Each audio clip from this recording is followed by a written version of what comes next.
everyone, it's Miriam with a Y. I've been doing these cookie cutter pours for a while and loving the results. All the cutters I've used so far are plastic and have had somewhat simple, less detailed shapes. But today, I want to use this metal butterfly cutter. It's a bit more detailed in its silhouette, and I'd like to try and preserve that detail, if it's possible. I don't know if it is at all. I have never done anything like what I'm about to try, so it could work. Or it could be a hot, steaming mess. I don't know. The fantasy, meaning the plan that works in my head, is what I'm hoping is going to work in reality. But I don't know. Unlike other cookie cutter pours where I've put notches all the way around the cutter, in this one, I've only made two. Here and here. So, as we go, I'll explain what I'm hoping I can get to happen. All right, let's do this and pour some paint. Before I start, I'd like to take a minute to acknowledge my amazing patrons. And those of you who have generously sent me gifts, either from my wish list or made donations to the channel. Thank you from the bottom of my heart for caring this much. Now, if this channel benefits you too, for as little as $2 a month, I hope that you will become a patron. Every patron counts, and I thank you in advance for caring enough to join this team. Now on to the pour. For this piece, I want happy colors. So I've chosen a few of my favorite DecoArt Americana colors. And the reason I really like this paint, when it dries, it still keeps its brilliance. It doesn't dry dull or sort of less vibrant than it looks in the bottle. So I'm really happy with that. And the colors are really wonderfully pigmented. I've chosen titanium white as my negative space color, purple rain, bright blue, peacock teal, my favorite, sour apple, cadmium yellow, and royal fuchsia. I'm hoping for really, really happy boldness on this piece. My mix formula is 1 part paint to 3 parts pouring medium, including the white. I get asked a lot if my negative space color gets mixed with pouring medium, and the answer is yes. I need all my paint to have the same consistency if I'm using them all in one piece. So if these colors are flowing one way, I need my negative space color to flow the same way too, because when I go to tilt my canvas, if any individual color is thicker than all the others, it's going to act like a barrier when I tilt. It's going to move slower. All the other paints are going to want to keep moving, and it's going to hit that color and freeze and kind of run over it. And you want all your paint to be moving the same way. It doesn't mean that you're necessarily mixing all your paints exactly the same, because one of your paints or two of your paints might be a little thicker than others, so they might need more pouring medium, while another paint might be runnier than all the others, so it might need less pouring medium. You just want that when all your paints are mixed, that they all flow at the same rate. That way, everything will flow nicely. All right, let's make a painting. For this experiment, I'm going to be working on a 9x12 canvas panel. And what I've done so far is I've attached my cookie cutter to my panel with just a rubber band. So it's holding the cookie cutter flush to the canvas. I mean, there's a teeny tiny itty bitty gap between the canvas and the panel. Like I could maybe slip, I don't know, a very thin piece of paper under some parts of it, but I don't think paint will make it through. What I'm thinking of doing, or hoping to do, is to pour the paint here, tilt the canvas, and then have it come out the two holes that are down here at the points of the lower wings, and hopefully kind of come down this way. Now, I debated doing a ring pour through the butterfly, but the reasons I'm opting to do a puddle pour instead are that one, I don't know if a ring pour could end up being a little muddy when it comes out, and two, I honestly don't know how much paint I need. I mean, I know that for a 9 by 12 inch canvas, I would need theoretically roughly 108 milliliters of paint because 9 times 12 is 108. But if this, and that would be if this was going to be lying flat. But there are two unknowns. I don't know how much paint is going to run off when I tilt the canvas. And I also don't know when I'm going to want to stop having paint run out of the butterfly. So since those are unknowns for me, I rather do a puddle pour. In other words, one color after another color, because that's just a lot more controllable. It's going to let me make changes on the fly, because a ring pour or a dirty pour, yeah, not so much with control. So I'm gonna do that. Since my negative space is going to be white, I'm gonna start out by putting some white paint down. And what I really want to make sure of is that the white paint touches the edge of the cookie cutter all the way around. I've got a mirror over here so I can see what's going on over here. Now, since it's completely dry inside, I'm going to pour paint up in the corners where it's going to be a little challenging for the paint to reach, given that the canvas is going to be angled. Now, with the canvas still lying flat, I'm going to start a little bit of a puddle before tilting. And I'm going to coax some of it into the upper part of the wings.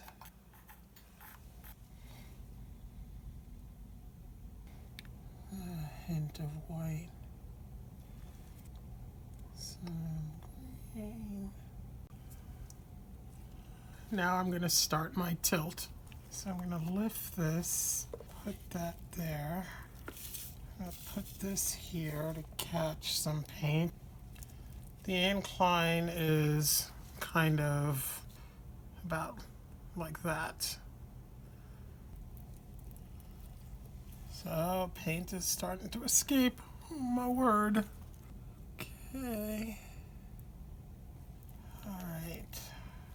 I think so. It's definitely wanting to come out here more, so I'm going to let this be for now. If it starts to stay too much that way, then I'll tilt it. It's really pretty coming out. So pretty. Okay, I could tilt it more so that it comes out faster, but since I've never done this before, I think this speed is just fine. Let's see what happens if I shift it. So there's a little seepage right here. So that little gap, that wasn't a problem if the canvas was lying flat, but since there's so much weight of paint pushing, it's seeping out there. I'm hoping that doesn't present too much of a problem. My gosh, this is so pretty, I can't even. The colors are so bright and happy. Let's do yellow. And some green. All right, I'm going to tilt this dramatically and see what happens. Let's do a little more white, just to prevent these from rolling under. I need to coax the white down first because it's kind of got a bit of a ridge. So again, I'm putting white ahead of this so that it doesn't fold in on itself, so that it continues to have paint ahead to push forward. So now I have to ask myself, I mean, this is very pretty, and the butterfly is pretty, but I don't know if I want the butterfly and this to be the same value of boldness, so one of them's got to change. I'm not exactly sure. In my head, I kind of had seen the butterfly as sort of flying out of this wash of color, like escaping this wash of color, or that this is the wake of the flight of the butterfly. But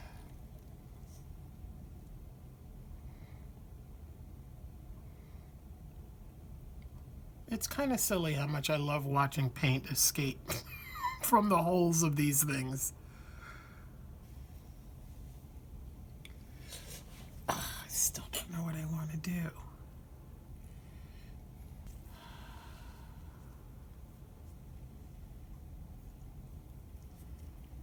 I'm going to make a tendril down here. And the reason I'm doing it down here is because if I hate it, I can let it run off the canvas.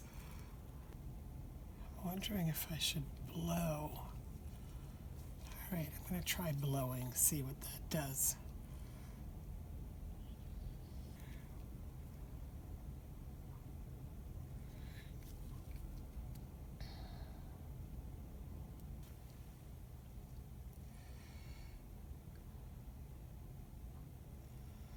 I like the ripped fabric look of it.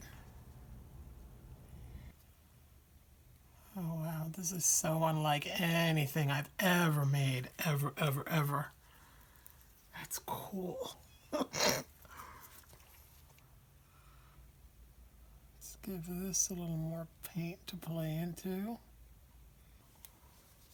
Wow, this is cool. I love all this wild color. Oh my goodness. Oh, wow, wow, wow, wow,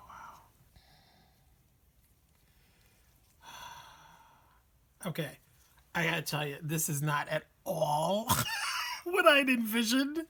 At all, at all, at all, at all. But it's crazy awesome. I mean, look at this color. It's just nuts. I'm like, I almost forgot there's a butterfly there. I mean, I'm gonna have fun doing something up here too, but right now, this is so cool. I can't even. I'm gonna turn this so that I can see into the butterfly. Let's see what needs to happen. It's a little tricky because the rubber band is a little in my way, but if I take the rubber band off, I'm afraid the butterfly could shift, and that would make me sad.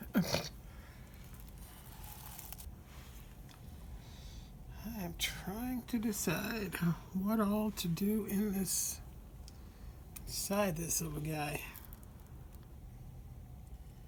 I need it to be different than what's going on here, because, oh, this is glorious, and I want this to be beautiful too, but in a different way. But how?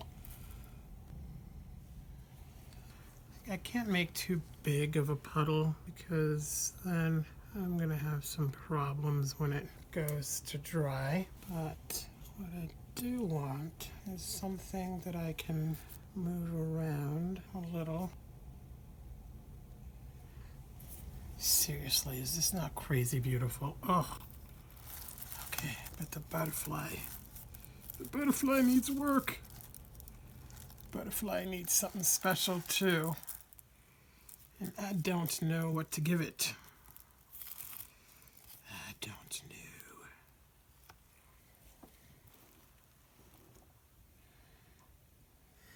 I need a little yellow here now. This is scary.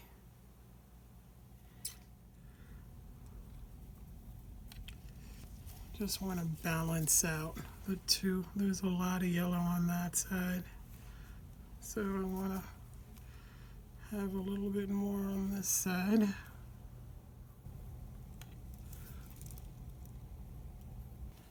I think I've done as much what I call spider webbing as I can do without this turning into mud. So I'm going to stop, but just to suggest the body of the butterfly. And I'm just dunking my little bamboo skewer into dark paint and then just dotting it on a darker blue up the middle. And then now I'm going to carefully hold on to the rubber band and cut it here and let it go. Whew.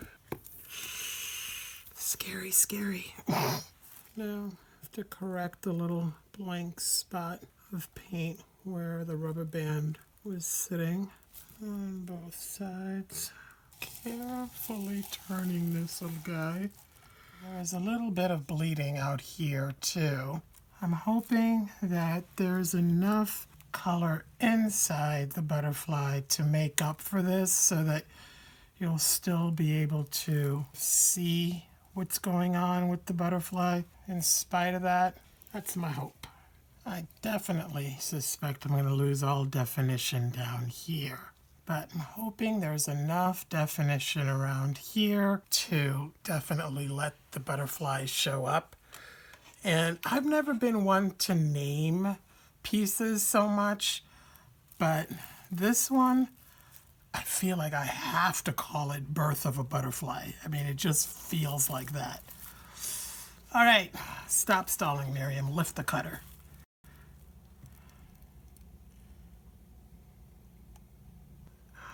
Oh my gosh, oh my gosh, oh my gosh. Okay. It's so colorful and so vibrant, and oh, please, heaven, please let this dry like this. I mean, really, look at all that gorgeous color and the marbling that happened. All the colors stayed beautifully separate or blended nicely. And each one shines through. I mean, look at that. I am so delighted. Ultimately, there's not much paint here, so it should dry in one day. You can already see a little drying, like right here and here. I'm going to do a teeny bit of editing to the lower right wing and then put this to bed. One day later, we have a fully dry piece, and I am in love. If you enjoyed this, I could really use your help sharing this with friends and groups.